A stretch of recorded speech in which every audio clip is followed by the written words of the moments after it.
రాష్ట్ర ఉప ముఖ్యమంత్రి పవన్ కళ్యాణ్ గారు ఏ నమ్మకంతో అయితే నాకు జిల్లా అధ్యక్ష పదవి ఇచ్చారో తప్పకుండా జనసేన పార్టీలో ఉన్న ఎన్టీఆర్ జిల్లాలో 7 నియోజకవర్గాల్లో విజయవాడ 3 నియోజకవర్గాలు, మైలవరం, తిరువూరు, నందిగామ, జగ్గైపేట మరి అన్ని నియోజకవర్గాలు కూడా కలిపి 7 నియోజకవర్గాలు కూడా మరి బాగా బలోపేతం చేసి ప్రతి నియోజకవర్గంలో జనసేన సభ్యత్వాన్ని కూడా కొత్తగా చేర్చి రేపు రాబోయే స్థానిక సంస్థల ఎన్నికల్లో కూడా పార్టీని బలోపేతం చేద్దాం.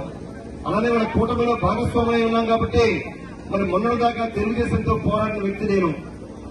మరి తెలుగుదేశంతో పోరాడి వైఎస్ఆర్సీపీ అభ్యర్థిగా పోటీ చేసి మరి తిరిగి వాళ్ళ జనసేనలో చేరినప్పుడు కూడా విభేదాలు లేకుండా అందరినీ కలుపుకొని తెలుగుదేశం, బీజేపీ, జనసేన 3 పార్టీలతో కలిసి కూటమి ఏదైతే ఉందో కూటమి సిద్ధాంతాలకి అనుగుణంగా పనిచేస్తూ తప్పకుండా రాబోయే రోజుల్లో ఇందాక మన వాళ్ళు చెప్పినట్టుగా రాబోయే 5 సంవత్సరాలు కాదు ఇంకా మరొక 10 సంవత్సరాల పార్టీని బలోపేతం చేసే విధంగా అక్కడున్న వర్గాల వారు ఎవరైతే బీసీలు కానీ, ఎస్సీలు కానీ, ఎస్సీలు కానీ, మైనార్టీలు ఉన్నారో మరి వారందరూ కూడా ఈ పార్టీ కూడా అన్ని రకాల సేవలు అందిస్తాం, అన్ని రకాల కార్యక్రమాలు కూడా పూర్తి చేద్దాం.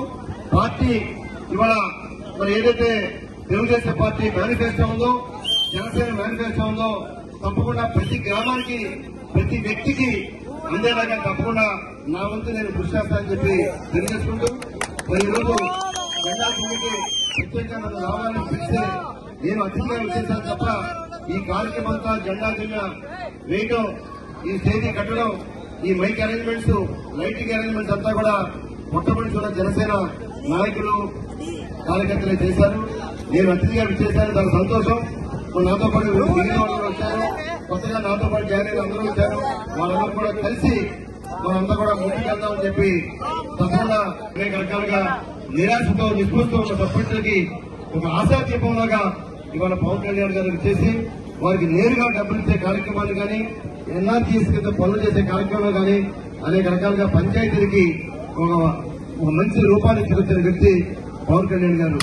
అలానే అటవీ శాఖలో కూడా అనేక రకాల మార్పులు తెచ్చారు. ప్రతి అడవిలో కూడా అడవికి వెళ్లే చోట రోడ్లు ఉండాలి. అలానే ఇవాళ మనకి అనేక రకాలుగా మరి గిరిజన ప్రాంతాలపై ఆ గిరిజన ప్రాంతాలకి రోడ్లే ఉండేవి కావు.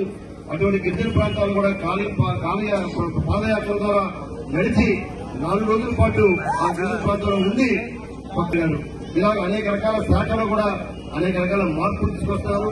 ఇవాళ సినీ ఆర్టిస్ట్ అయినప్పుడు కూడా ఇవాళ శాఖలో అధికారులతో కూర్చొని రాత్రి 12-1 గంటలైనా సరే అధికారులతో కూర్చొని రూల్స్ ఏంటి, రెగ్యులేషన్స్ ఏంటి, ఏ విధంగా పరిపాలన కొనసాగించాలి, ఏ విధంగా మంచి పేరు తీసుకోవాలనేది కూడా ఆయన పాఠాలు నేర్చుకున్నారు. ఇవాళ రాజకీయాల్లో కొత్తగా వచ్చిన కూడా ఇవాళ రోజుకు 18 గంటల పాటు ఆయన కష్టపడి పరిపాలన ముందుకు తీసుకెళ్లే వ్యక్తి పవన్ కళ్యాణ్ గారు.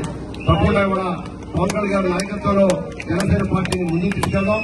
అన్ని రకాల కార్యక్రమాలు తప్పకుండా మనం నమ్ముకున్న ప్రజానికానికి మంచి సేవ కూడా మన జన సైనికుల ద్వారా, జనసేన నాయకుల ద్వారా మంచి సేవలు కూడా నమ్ముకున్న కేడర్కి అన్ని రకాల పనులు చేసే విషయంలో తప్పకుండా జనసేన పార్టీని ముందుకు తీసుకెళ్తామని చెప్పి మీ అందరికీ తెలియజేసుకుంటూ మరి ఇప్పటికే చాలా కార్యక్రమం అయింది.